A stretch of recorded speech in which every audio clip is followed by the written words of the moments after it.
Сегодня 11 декабря. Это дата, которая вечно останется в памяти чеченского народа. 11 декабря, ровно 15 лет назад, вероломно российская армия вторглась на территорию Чеченской Республики. Вторжению предшествовало очень много информационной атаки, где российские средства массовой информации при поддержке таких же, как и они, зарубежных средств массовой информации, объявляли всему миру, что чеченцы враги, что чеченцы бандиты, что чеченцы разбойники, что только не приписывалось чеченцам.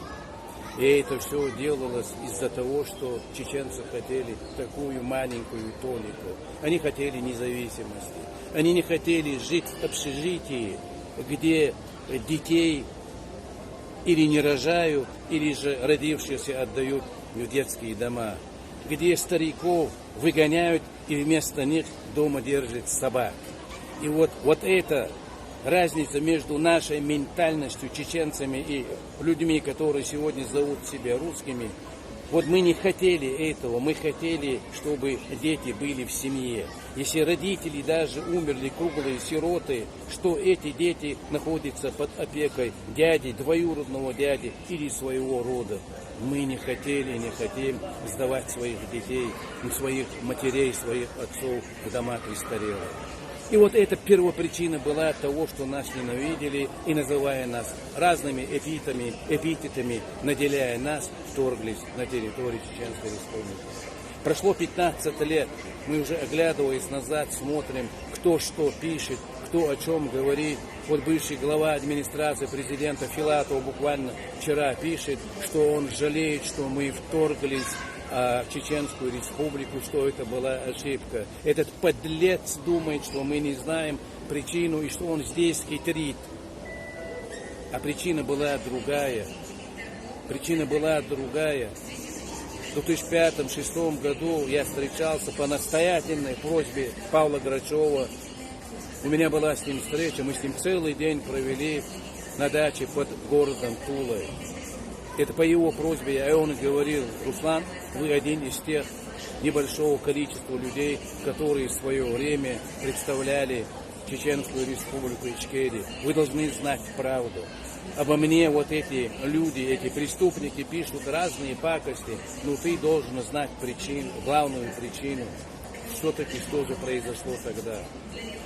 Когда мы с Джохаром выпили шампанское и договорились о том, что Чеченская Республика будет в единой экономической зоне, что общие будут границы и так далее, я, воодушевленный вот этой договоренностью, прилетел, я уже прибыл в администрацию, хотел увидеть Ельцина, но мне дорогу к этой встрече закрыли 3 человека. Они брызгали на меня слюной и говорили: мы никогда не допустим встречи Джохара Дудаева с Борисом Ельциным. И это люди были госсекретарь Бурбулис, глава администрации президента Филатов и шавка, другого имени у него нету, который разносил зло, сеял зло и вражду Шахрай. Вот эти люди меня не допустили до Джохара Дудаева. Они говорили: мы собираемся приватизировать нефтегазовый комплекс России, а это все контролируют чеченцы. Нам нужно поджечь их дом, чтобы они побежали тушить пожар в своем доме. И они это сделали. И я ничего не мог сделать. Я цитировал Павла Грачева.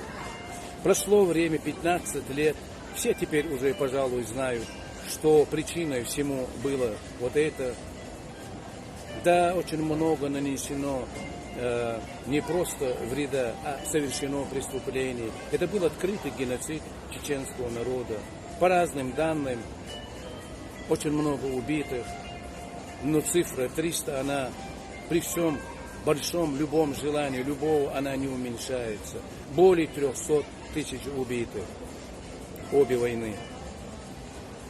И вот, когда им нужно было газонефтекомплекс приватизировать, они вторглись в Чеченскую Республику. когда из неизвестного, абсолютно никому неизвестного подполковника надо было слепить президента, вторая чеченская так называемая кампания, а на самом деле полномасштабная война, где применялась и авиация, и артиллерия, и даже морские суда, с бортов которых совершались ракетные удары.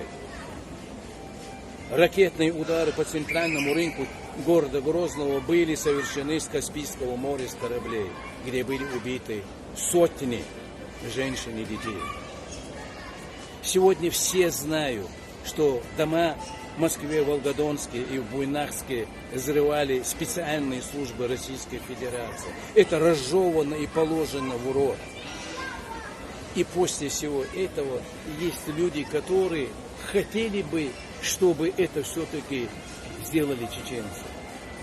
Вы вот настолько ненавидите тех, кто хотят независимости. Вы ненавидите тех, кто не хочет стать на колени и не хочет стать рабом. У вас вот со времен Ермолова вот появилось вот такое вот сатанинское желание, вы просто горите поставить чеченцев на колени. Вы никогда в жизни не дождетесь этого. Мы никогда не станем на колени. Никогда чеченцы на коленях стоять не будут. Да, у нас были мрачнее времена, чем сейчас времена Кадырова и Кадыровщины. Да, нам очень серьезно нас уничтожают, нас захватывают, нас похищают, нас пытают, нас убивают, нас сажают в тюрьму. Мрачнейшие времена. Но мы это тоже переживем. Мы чеченцы, и наша идеология ислам.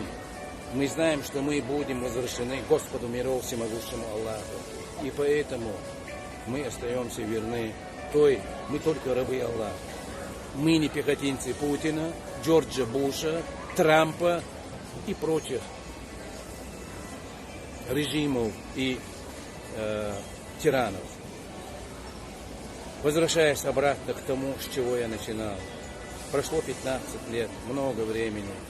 Чеченцы рассеяны по всему миру. Ну, хвала Аллаху, от этого мы только получаем. Мы, когда разбегались по всему миру, мы думали, чеченцы думали, многие думали, я в том числе думал, это для нас плохо, а это для нас хорошо. Сейчас наши дети учатся в Берлинском, Парижском, Лондонском университетах. Наши дети работают, в том числе и в Министерстве иностранных дел Норвегии, Голландии и других государств. Мы сейчас обретаем невероятный опыт международных отношений. Мы знаем языки, сколько чеченцев, от 350 до 500 000 сегодня живут в Европе. Хотя наши враги, специальные службы засылают продажных чеченцев создать мнение, что мы бандиты и в Европе, и это не удастся. Да, мы в этих государствах прижились, мы приживемся, мы наберемся опыта и политической культуры, и политической борьбы. Но мы все равно знаем, наша родина Кавказ, наша родина лежит между Каспийским и Черным морем, и эта родина обязательно зацветет. Мы раньше хотели просто независимости от российского государства. Теперь мы хотим, многие из нас хотят независимости в пределах российского государства. Мы сейчас этого не стесняемся и не скрываем. Мы хотим управлять российским государством, но мы не хотим отдельно чеченцев управлять. Мы, народы Кавказа, мы казаки, мы русские, мы обязательно договоримся. Мы изгоним тиранию из Кремля, мы изгоним бандитскую власть с российского государства. Но для нас, чеченцев, сейчас просто иметь независимости это очень мало. Мы теперь претендуем и будем получать свою долю от якутских алмазов, уренгойского газа, магаданского золота, норильского никеля и от очень многих других полезных ископаемых Сибири и Дальнего Востока, которые Путин и его бандитская власть уже отдали Китаю. Мы понимаем, что нам придется с этой желтой чумой тоже сразиться. Но эти времена скоро наступят. Если не мы, наши дети обязательно будут противостоять этой желтой чуме по названию Китай и китайцы.